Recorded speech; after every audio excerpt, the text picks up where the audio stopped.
Ladies and gentlemen, welcome to Season 2, Episode 28 of the Make It Rain podcast. 3 games for your rain this week. Was it good 3 games? I don't know. We'll talk about it.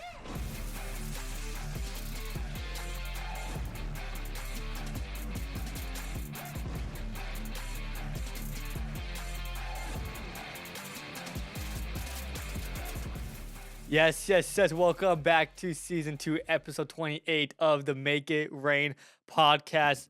3 games, as I said, for the Ontario Reign this week. We got a lot to talk about.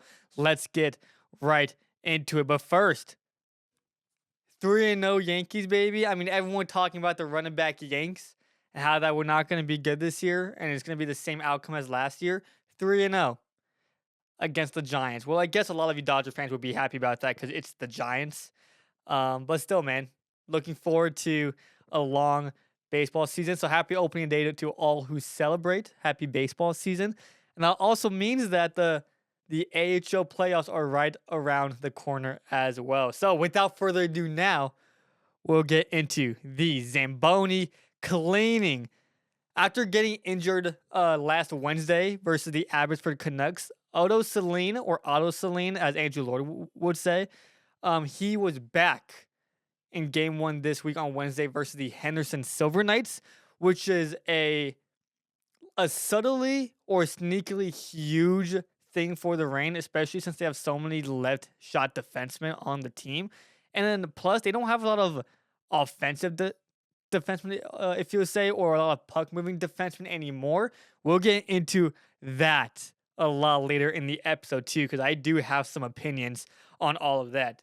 Atu Yamson, a.k.a. the Jammer, back in Game 3 at Tucson. Another huge addition back to the Reign lineup. Hey, the Reign need him, man, because as much as I love guys like Kenta Isugai and maybe like some Jan Yannick, Yamson was getting really, really hot before his injury.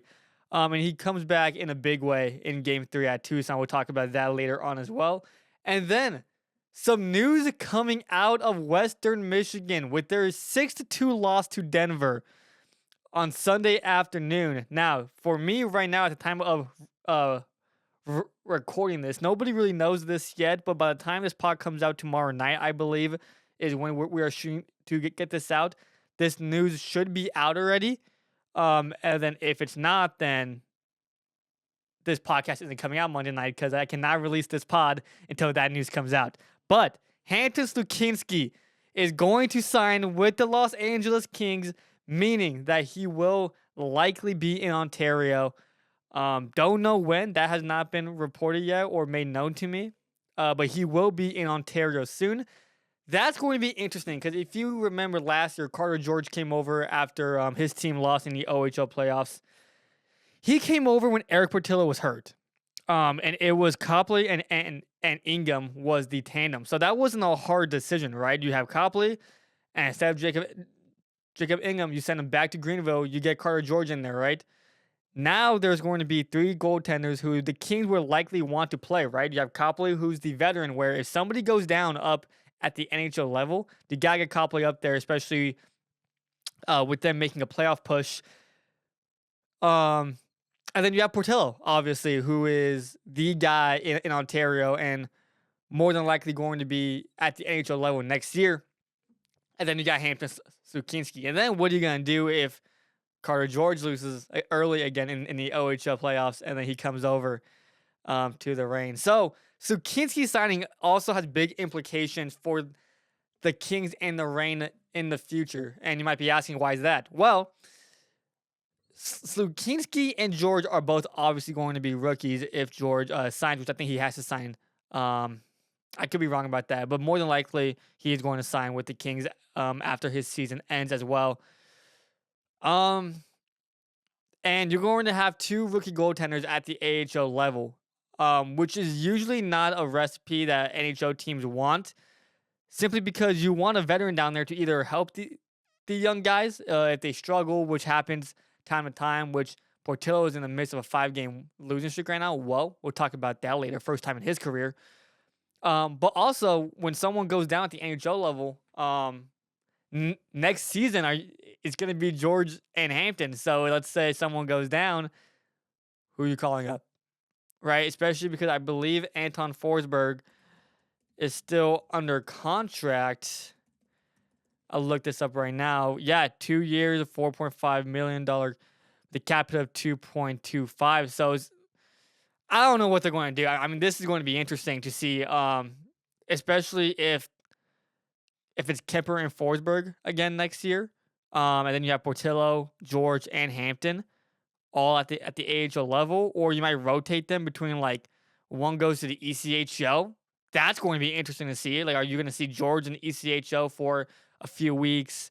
Then you call him up, then you send Hampton down. Maybe you see both of them and Portillo goes to the ECHL. That whole thing is going to be interesting as well. So Kinski signing with the Reign or with the Kings and then getting loaned to the Reign. That is an interesting decision. We'll see how that plays out. That has bigger implications more on next year than it does on this season. So we'll see what happens. That was interesting to me when I got that news. There were rumors for a long time that the Kings wanted Hampton to sign, and then Hampton wanted to sign. So I tell you what, man. I think that next trade deadline, it's going to be interesting to see what the Kings do, especially with the influx of goaltenders the Kings have. And also, what does this mean really for Eric Portillo? Because I think most fans, and I think even executives in the front office and management would say that Kinski and George are both better than Eric Portillo, or they see them as more of an asset. Anyways, that was a long little tangent that I went on about Kinski, but it's big news. So that's what we do here. Before we get into game 1 at Henderson, you guys already know this podcast is brought to you by Gaudy Law. We all know having a game plan is key, but when it comes to your family's future, are you ready? Gaudy Law is here to help, specializing in estate planning. Gaudy Law ensures your loved ones are protected from losing a ton of money and time to probate when you pass away. Just like on the ice, preparation matters. Don't wait until the last minute to make the right play. Visit GaudyLaw.com today to start planning for the future. Get estate planning, pricing, and a free consultation right on their website. It really is that simple. The price is right on their website. Gaudy Law, making estate planning easy, understandable, and affordable. As always, the link is in the description, or you can visit their offices in downtown Upland. I'm currently watching, obviously I'm doing this by myself this week. I don't know if I even mentioned that at all. Joe's not here. He is in Northridge with Cal State Bakersfield baseball going on. I'm actually watching their game right now. It's 8-5 currently, going to the bottom of the 8th inning. I believe Bakersfield already won this series against Northridge, so this is kind of not the rubber match, but Northridge is trying to salvage the series, and Bakersfield is going for the sweep. I'll let you guys know if Joe gets into the game right now. I hope he does. I'll give you guys sort of live updates on what's happening. Anyway, let's get into the Reign games.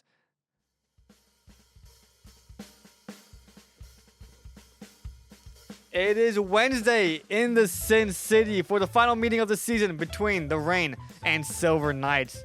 Let's just go straight to the fun, aka the third period, where Frappuccinelli is continuing to score at an unreal clip. Wake up, everybody. It's 1-0 Ontario. But then, the three bouncers of Cormier, Brabenich, and Lazinski kicked Ontario right out of their lucky building, and 3-1 is your final. Listen, man, not a fun game for the Reign, and not a fun game just in general, right? First two periods, no scoring in this game. Huge snooze fest. One of the more memorable snooze fests I can remember from this season. I was watching this game and I'm like, man, there's just nothing going on in this game. Despite saying that, the second period for the Reign was very good. And when I mean very good, I mean very good for what they have been doing over the past, at this point, 7 games or so, right? The first half of the second period, they were really forcing the issue on these Silver Nets, getting shots on net, getting in the slot, And they were really pressing for a little bit, and to come out without a goal, it's not a terrible thing, obviously. Um, but you would have liked for them to come out 1-0 in that period. But they just didn't, which is has kind of been the name of the rain recently. They're just struggling to get pucks behind the netminder and into the net. But to start the third period, Zemer to Pinelli, both players are going to be so important next season, man. Cohen, Zemer, and Pinelli. I think you're going to start hearing that a lot more as the season ends going into next season. And listen, I think this is the only time Pinelli scored in this week. Yeah, it's the only time he scored. Um, Lone goal in this game, obviously 3-1 loss. Pinelli is sort of on that trajectory that Martin Chromiak was on last year, where he wasn't great for the first half of the season, but really ever since the All-Star break, excuse me, Pinelli has been great. He's been excellent, to be honest. And if we see Pinelli on this trajectory, that is a very good sign for things to come, especially for next season. Because look at Chromiak, man. I mean, we're going to talk about Chromiak a lot in this episode, so I don't want to spoil too many stats. But Chromiak is not far. It's not far fetched to say that he's probably been the most valuable player on the Reign this season, maybe outside of like Andre Lee. Yeah, I mean, if Pinelli continues to score at a clip like this, he's going to be what everyone thought he was going to be last season and even this season, where he's going to be that X factor. One of Maker Rain's first episode about a year and a half ago, about a year and a half ago, was we thought Pinelli was going to be the X factor coming out of his rookie season. Was he that? No, he wasn't that, and to be honest, wasn't close to that. But next year, episode 1 of the Maker Rain podcast, season 3, we might be repeating that statement. Hey, Francesco Pinelli had a great last half of the season. And just like Chromiak last year, where he really just turned it on over the last 20 games or so, can he have a Chromiak type year where he's scoring almost 50 points? We'll see, man. But Pinelli, lone tally in this game. And right after the goal, man, I believe it was, let's see, about 4 minutes later, 5-on-3, can't happen. Porch with a great right pad save. And then 6 seconds later, Cormier puts the puck back in the net, tie game. Huge momentum shifter. That was one of those power plays, the 5-on-3, where if they scored, the momentum swings way this way towards Henderson's side. And if the Reign had killed off that penalty, momentum shifts way over here, right? Important power play opportunity there for the Silver Knights, where momentum could swing largely each way. And unfortunately for Ontario, after a great save from Ports, Cormier scores 6 seconds later. And really from that point on, Henderson took over in this game. They outshot the Reign 13-8 in the final frame. Jacob Brabenich, after that goal, scores 3 minutes later, almost to the exact second. And then with exactly 1 minute left, empty net goal from Tanner Lazinski, 3-1 the final. And the Reign just simply don't have that magic right now that they had earlier in the year, right? They haven't had the extra attacker late seconds goal that, you saw in Henderson a few months ago, that you saw in Colorado a couple months ago. They simply don't have that magic right now, which has had them winning games earlier, tallying points in the standings. They just simply don't have it right now, and they lose 3-1. One more thing I want to mention, it looks like Andrew Lord is rotating defensemen between Celine, Dvorak, and Novikov. So in this game, it was Otto Celine, who I mentioned, who came back in this game. His first game back, looked good. And it was Jacob Dvorak. Keep that in mind as we move ahead. One more thing. Cohen Zimmer got into his second career fight versus Riley McKay. And look, I love Zemer. Great guy, always been nice to me. In the post game, in the post game pressers, or it's not even really a presser in the post game interviews, really the post game scrums, if you will. Um, but he's probably 0-2 in his career, man. Like, I'm sorry, it's he's probably 0-2. I think he lost his first fight on March 4th versus Miko Manica. I need Joe here for these pronunciations, man. It was against Tucson on March 4th. He probably lost his first career fight, and he lost this one.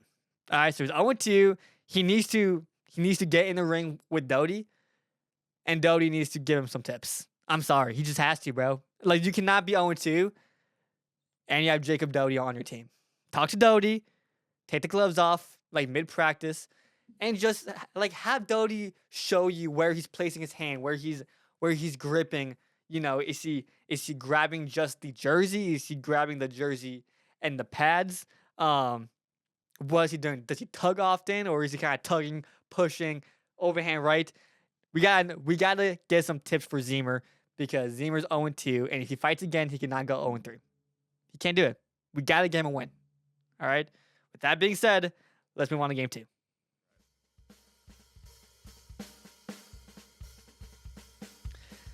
The Beatles secretly told JoJo to head back to Tucson, Arizona, as the Reign began a mini-series with the Meepers. In the first, why is everything chrome?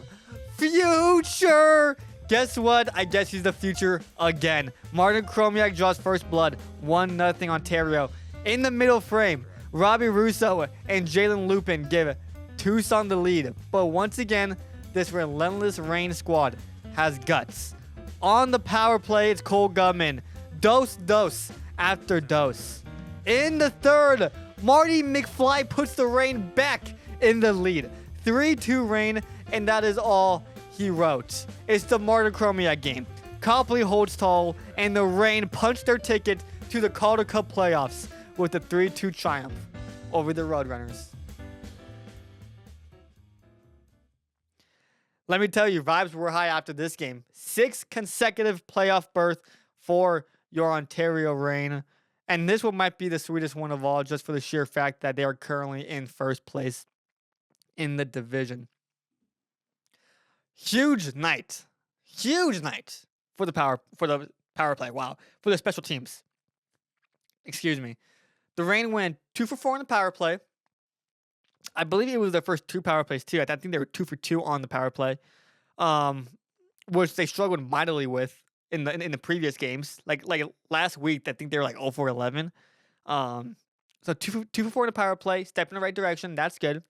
6 for 6 on the penalty kill. Now, in the notes, I believe Joe, which by the way, Joe, thank you for helping me with the notes. He put special teams single-handedly won the Reign in the game, and although part of that might be true, you also cannot have 6 penalty kills. Because although you went 6 for 6, that's just way too many penalties that you're allowing the other team to have. You gotta stay out of the box, and we'll see that this was an issue in game 3 as well. But for right now, 6 for 6 on the PK, 2 for 4 on the power play. Great night for special teams, and it really did win them the game. With that being said, this was the Martin Chromiak game, man.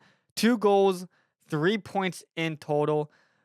He's going to be my 100% spoiler for later, so I'll talk about him then. But great game for Chromiak. Along with the special teams, he single-handedly really won the Reign this game. First 5 minutes of the second period was probably some of the worst Reign hockey we've seen all year, which we keep stating. I feel like we keep stating that every single week at this point over the past few weeks. But wow, they were hemmed into their own zone for pretty much all 5 minutes, man. And this will kind of transition to me talking about their breakout issues. In this game, it was Celine and Novikov. So Dvorak was rotated out. Novikov was rotated in. And the breakout issues have been a problem for the Reign. And that has been part of the reason why they are on this skid a little bit. At this point, they've lost 5 of the last 8 games. And they just can't seem to break out of their zone. And the other team is setting up their forecheck. And they're just getting pressed and pressed and pressed. And they're getting forechecked to bloody hell, mate. It's got to get better. These issues have kind of stemmed ever since Novikov was shit over, which is something I'll talk about a little bit more later as well. And I don't want to blame all the issue on Novikov, because I do think Novikov does what he needs to do okay. I don't want to say it's great, which management thinks that Novikov is like God's gift to hockey, apparently. They love Novikov, and they want him for a long time, apparently, from what I've heard, which is crazy to me. But this is more on a management thing, because Samuel Bolduc, even though that he wasn't the greatest defensively, and sometimes he can get beat around the edges, his first pass was always really good with the Reign. And he was really a nice little puck-moving defenseman the Reign had. And when you acquire Novikov and then you trade away Bolduc, you lose all that first pass savant. You lose that offense, that breakout offense that you had, which is part of the reason why you've been so good, because you can break out of your own zone pretty easily. You're not getting forechecked all that often. But when you have Novikov back there or Dvorak back there, you're going to get forechecked, because those two guys, for lack of a better term, they're slugs. They're slugs. They're just too slow. They can't really skate east to west all that well.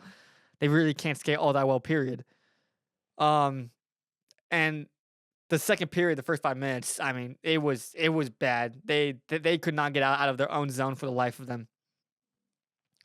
After it was 3-2, which again, Chromiak doing his thing. With 2 seconds left, Hicketts lays it on the line, just doing captain things.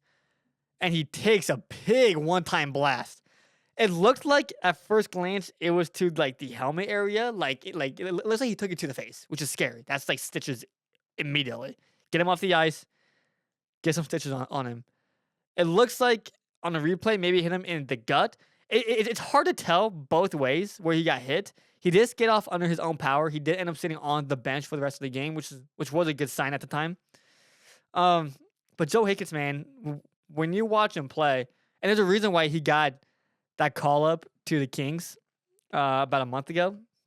He really is one of the best D-men on the team, old or not, captain or not. He really is an important figure to the Reign, and that's why he's the captain, man. He does those kind of things. Nobody blocks shots better than Hicketts, and he did it right there. Could you imagine if Tucson tied the game there with 2 seconds left? I mean, that is like an all-time low point maybe in the Reign season. I mean, could you imagine, after losing to Henderson, you're on this bit of a skid recently, and Tucson ties the game with 2 seconds remaining on the clock? It's just, I mean, that would have been bad. It would have been bad. Would have been a low point in the Reign season, but he does his thing. He blocks the shot. Defensive zone face-off draw. The Reign win it. Game over.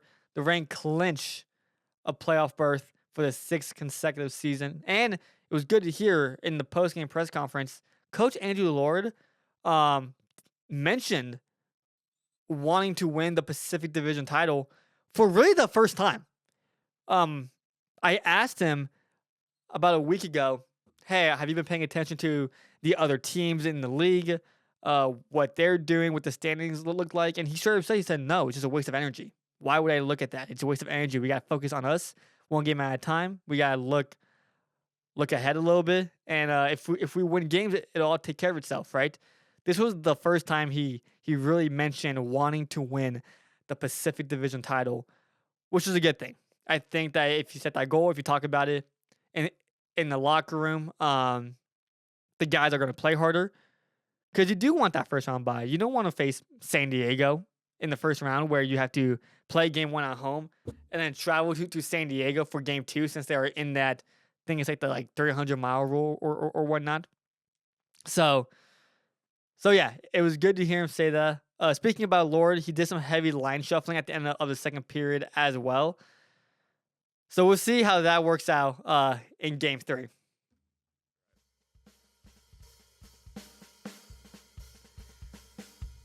Saturday at the Tucson Convention Center, as the Reign look to win easy in Arizona. Well, the start isn't breezy, as Cameron Hebig pots his 20th of the year to make it 1-0 Roadrunners. King Julian Lutz makes it 2-zip, but DeVore racks his 4th of the year to make it 2-1. And then, can anything is possible? 2-2 through 40 minutes of play. But in the third, it's Ducks legend Andrew Agozzino sticking the dagger into the rain on the power play, then twisting it in completely with 7 seconds left. 4-2 Roadrunners is the final. Let me get a quick sip of water before I talk about this game.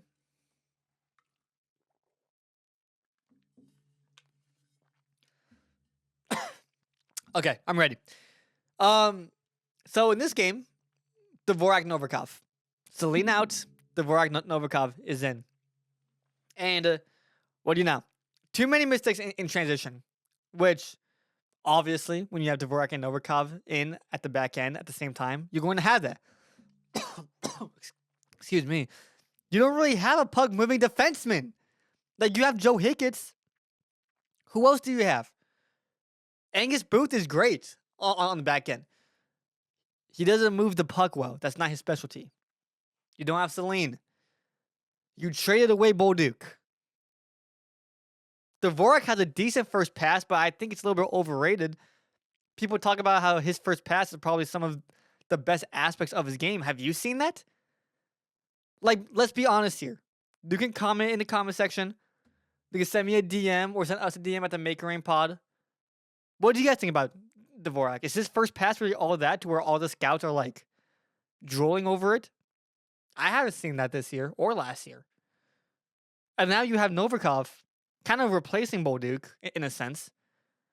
He doesn't move the puck well at all. And not only that, when we talk about too many mistakes in transition, I believe it in the second period.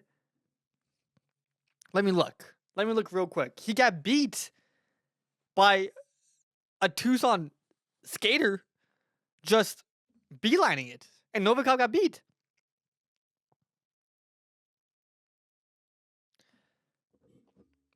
It was McCartney. I forgot his first name, though. Who is McCartney? Let's see. Ben McCartney. He takes the puck in the neutral zone. He turns around. And Novikov is in like a back skate. He turns around and just shoots straight for the net. And Novikov isn't fast enough to catch up. Thankfully, Copley has been great as of late. Great. Oh, no, never mind. It was Portillo, who in this game was great. By the way, game 2, kind of going back a little bit, Copley started that game. He looked great that game. Okay, winning 6 of 7. We'll talk about that a little bit later. But Portillo, he's been fine too. And speaking of Portillo, this was his 5th straight loss. 5th straight loss. Despite saving 36 of 39 shots, 5th straight loss. First time in his career. He's never lost 5 straight. And after winning 15 of 17 this season, it's kind of crazy how he's lost 5 straight. Anyway, back to the back end. They just don't look good when Dvorak and Novikov play with each other. They just don't look good. And even those 2 goals in the second period where Dvorak scored, it was just a wrist shot in which 95% of the time you're calling it a muffin into the breadbasket, but it was like a CNI shot where it just got through a bunch of traffic and went in because Harabel was screened. Which, by the way, Harabel, goaltender for UMass, teammates with Kenny Connors for 2 years, and Connors scored on him. Kind of a cool story there. Yeah, man. I mean, you can really. This is 6 of 9 games that they have lost now, and those 6 of 9 games came after a 7-game win streak, and you can guess what they did after that 7-game win streak. What did they do the game after? They swapped Lawrence for Nikita Novikov, which, by the way, Lawrence, I like Lawrence. I think he has a good game. I think that he is an NHL caliber player if he got more time, which might be the reason why the Kings wanted to do this. But Lawrence was loved. And believe me when I tell you, Lawrence was loved in that locker room. Loved. After a big win, he's always playing mini hoops in the weight room with his teammates. He's always grabbing sodas with Atu Jameson because I think those two were really close friends. Lawrence was loved in the locker room. And I can't say that about every guy. I can't say that about maybe like, I mean, I'm sure he's liked, but maybe like a Glenn Godden. Last year, Charles Udon. I can't say that about like all the guys. But I know for a fact Lawrence was loved. So you swap him with Novikov. And not only do you do that, you then trade away one of your better puck-moving defensemen, probably your best puck-moving defenseman. It's easy to forget that I'm pretty sure Bolduc started the year on the power play 1 unit before they went to 5 forwards. You trade him away for Jan Yannick. For what? Why? What was the point? So you're on a 7-game win streak, and you don't dismantle the roster, but you change everything up. Why? And I know the AHL is a development league, and you gotta do things not for the betterment of the team, but for the Kings, obviously. But it's weird because this comes 1 year after the Kings go all out for the Reign. And you could say, well, they just had to fill gaps because Clark graduated to the NHL, Turcotte graduated to the NHL, Akil Thomas graduated to the NHL, so they had to fill gaps. You can fill gaps with AHL players. The Kings didn't do that. They filled the gaps with a bunch of 2-way contracts. Jeff Malott, Glenn Godden, Jack Stunica, Riley Walsh. You filled the gaps with a lot of really good players, really good AHL vets who succeeded in other AHL systems. They weren't filling gaps. They were trying to win last year. And believe me when I tell you, with the season the Kings are having right now, you don't think that the Kings are looking down to Ontario and saying, please win so that we can tell our fans that the future is bright? You don't think the Kings don't want that? Because I'm telling you right now, management is begging for that. Management is praying that the Reign make a deep playoff run so that it saves their bacon for having a disappointing year. I'm telling you guys this. They want the Reign to go on a run. So after winning 7 straight games, you swap Lawrence and Novikov, who apparently management loves Novikov. I haven't been impressed. Have you been impressed by him? And then you trade Bolduc, because you got Novikov, you trade Bolduc for Jan Yannick, who has only played, I think, in 1 game. It doesn't make sense to me, man. It doesn't make sense to me. So they lose 2 of 3 this week. The Reign had bad bread, good meat in this game. It was a good second period, bad first and third. Bad bread, good meat. If you don't get it, a sandwich is like, bread, meat, bread. So like first, third, second, you get it? Okay. But I'm making sure you guys get it. And then again, way too many penalties. They had 11 penalties this weekend. 11. They had 6 in game 1. They had 5 in game 2. And the penalty kill went 10-4-11. But that one power play goal came in the 3rd period to break a tie. And that's all she wrote. The Reign are not playing good hockey right now. They've lost 6 of 9. You look back to 9 games ago, it was when Novikov was swapped for Kale Lawrence.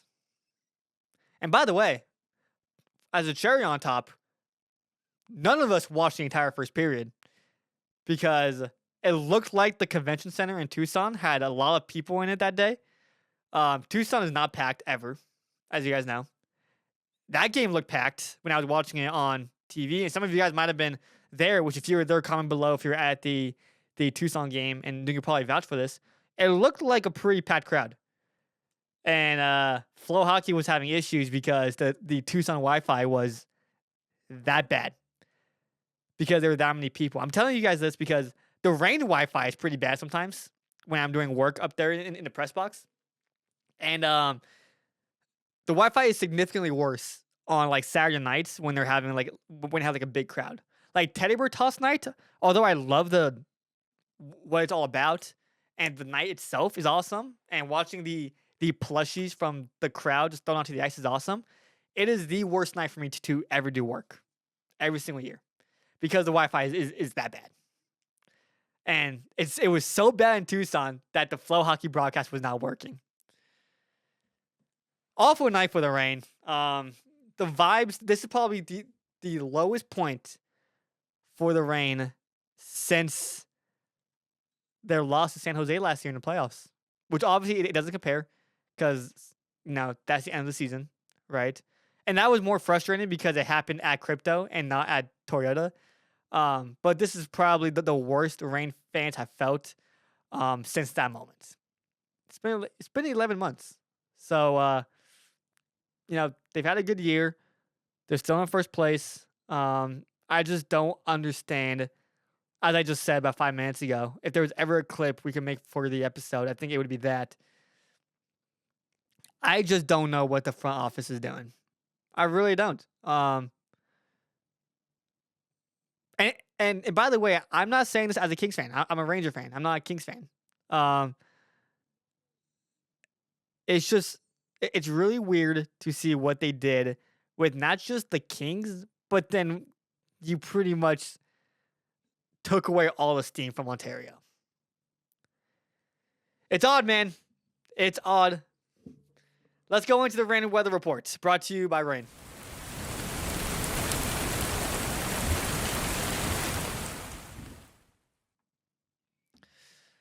All right, Joe is not here this week, so I get the 150 and 0. 100%. Martin Chromiak, 2 goals, 1 assist this week, all happened in game 2. He pretty much single-handedly won the Reign this game. Let me pull up his stats real quick, man, because Chromiak, what a year he is having. I mean, it really has been unbelievable as Cal State Northridge beats Cal State Bakersfield 9-5. Maybe we get Joe in here at the end of the episode. Would that be pretty cool to see? I don't know. We'll see. All right. 64 games played for Chromiak. 24 goals, 25 assists. He's at 49 points. So not only is he the Reign's point leader, I believe still. Let's see. Did Alexandrov tie him? No, he didn't tie him. So yeah, Martin Chromiak is the points leader. And unlike Alexandrov, who has, by the way, been a good player for the Reign. He's been not great as of late, but he's been a good player for the Reign since we've acquired him. Alexandrov has 12 goals, 36 assists. So it's more of like a TJ Tynan line. It's not like 70 assists, but it's kind of like that.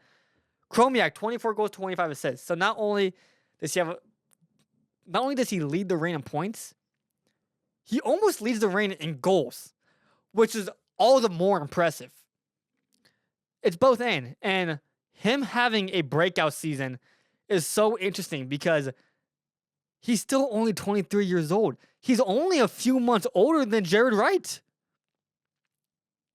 Isn't that crazy? If you're still listening to this, that means you're probably a big-time Ontario Reign guy or gal. If you're listening 38 minutes in, you love the Reign. He's the same age as Jared Wright. Oh, it's only like a few month difference. He's still young, man. It's going to be interesting to see what the Kings do with them next season. He is on a 1 year 2-way. So he's been great for the Reign, man. I mean, he had that blistering end to the 24-25 season where he just was not great for a long time. And then around the All-Star break, really turned it on, man. Really turned it on. Kind of like Francesco Pinelli, as I mentioned earlier, which is why I think he could have a big year next year. So yeah, Chromiak, a big year for him.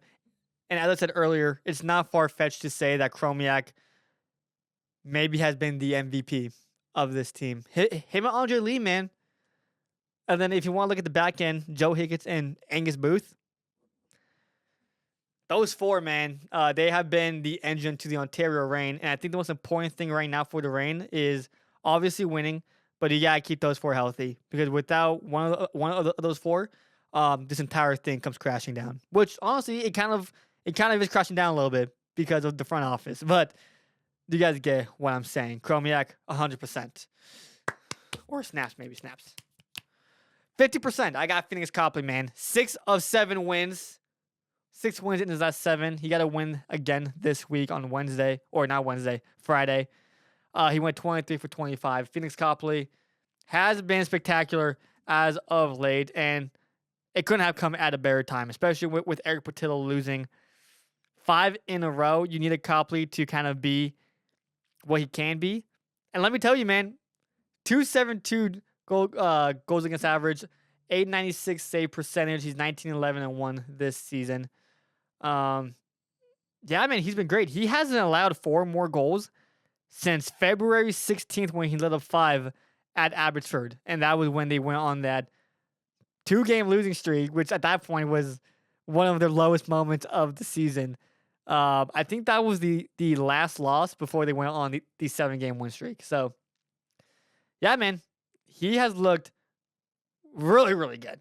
Really, really good. And if this was the NHL, there would be conversations being had about, oh, does Portillo get the start in the playoffs?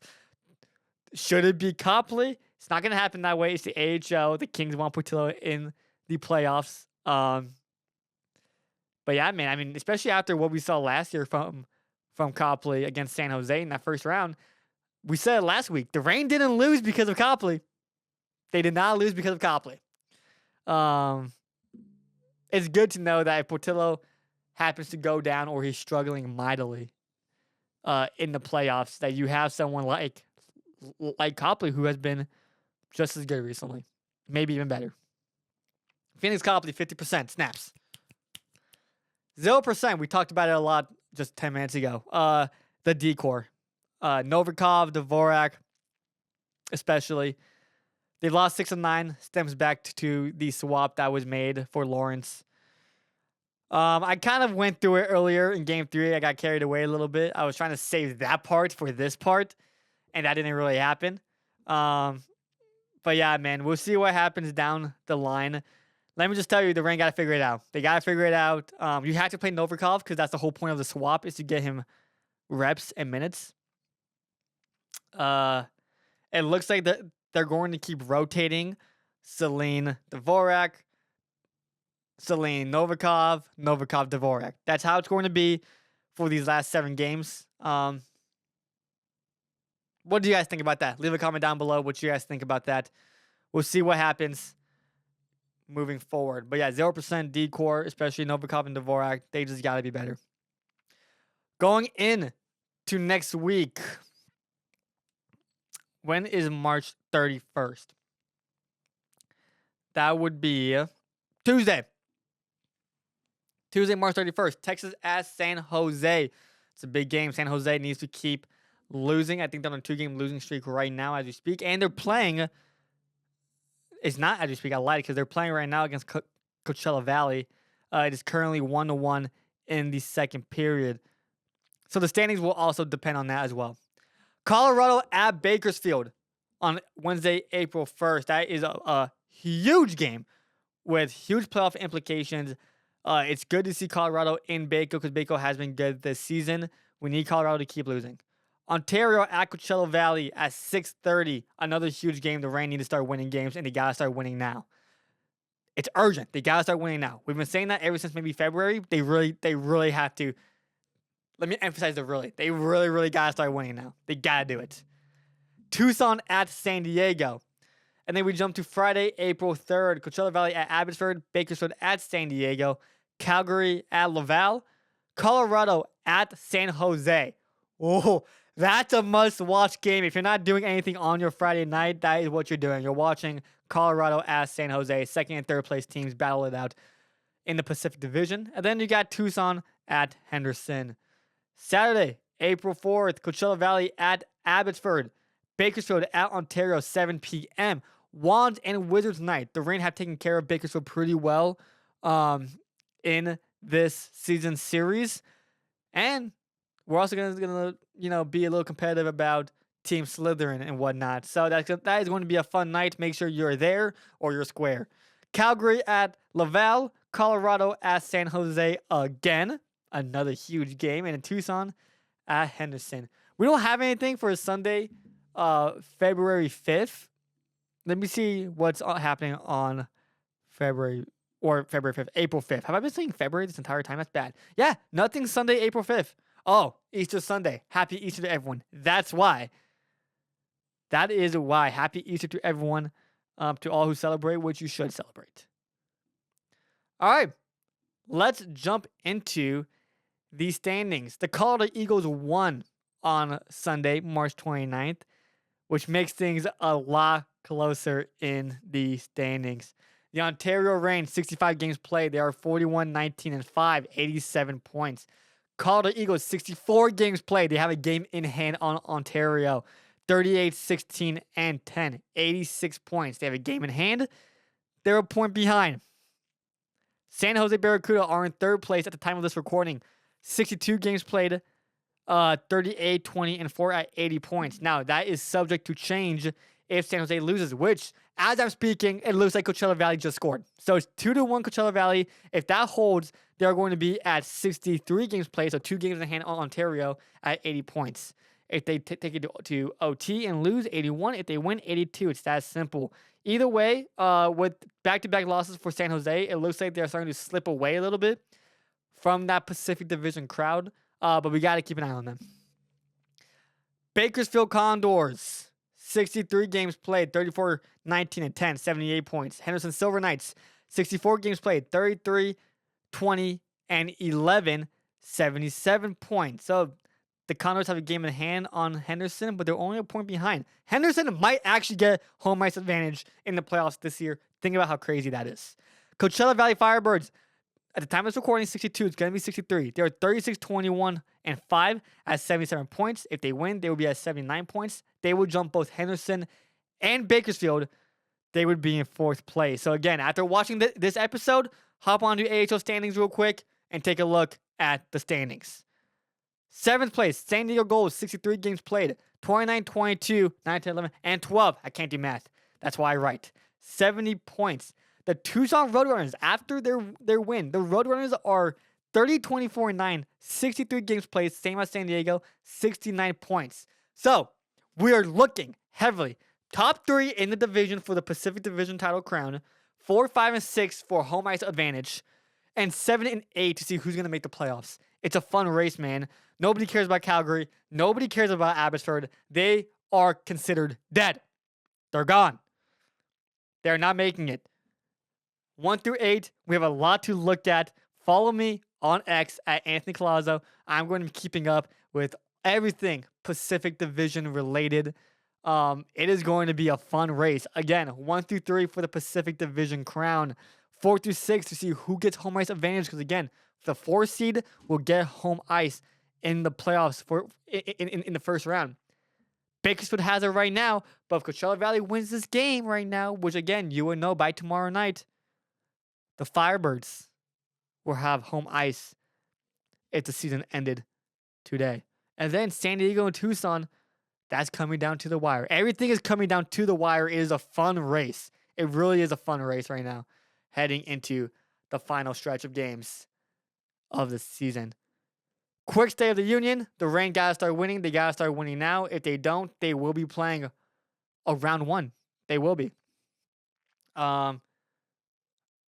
It sucks what they have done with the team and why they made some moves. But at the end of the day, that's the past. They got to keep moving forward. Can't do anything about it now. And we'll see if Hampton Stukinski gets into any games this season. Thank you guys for watching the Make Your Reign podcast. If you haven't yet, subscribe down below if you haven't yet. Click the like button if you haven't yet. Follow us on all socials: Instagram, Facebook, X, TikTok, whatever. Follow us. Share with your friends. Hey, have you heard about the Make Your Reign podcast? They make some pretty cool content. We will see you guys next week. And hopefully we come out with 2 wins. I'll talk to y'all next week. God bless.